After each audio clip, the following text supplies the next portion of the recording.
In September 2013, the government passed a new legislation to remove family holidays as a reason to take children out of school during term time. With fines only applicable to state and not private schools, it is unsurprising a recent study has revealed 69% of parents think this is unfair. I don't think it's fair that private schools don't get the fine for taking their children out of school during term time when state schools now do.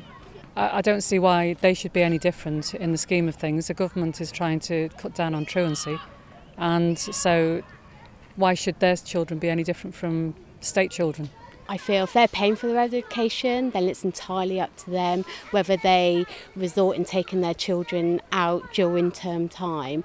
If we were to distinguish state and private schools, I think all that does do is amplify the issue, which is, creating a social difference between parents with kids at state schools versus private schools.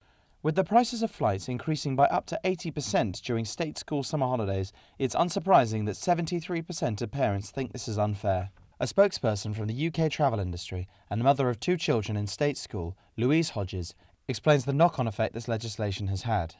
Well, what's very clear from the survey that we conducted at Travel Zoo is that parents across the UK feel very strongly about the fact that private school children are not subject to the same fines as children in the state system. There's absolutely no doubt that when you look at some of the press coverage and some of the sentiment we've picked up in our survey as well, and some of the statements coming out from the likes of Michael Gove, that we're reaching a scenario where the travel industry has been painted as the bad guy. The bulk of travel companies in the UK, certainly the smaller players, do not control the inventory, and they're at the mercy of a global industry. And when you consider that Thomas Cook, the giant of the UK travel industry, nearly went under 18 months ago, that will show you that actually the travel industry is very vulnerable, and that is why it's absolutely essential that the government consults with the travel industry when making these kind of major changes that affect the family market.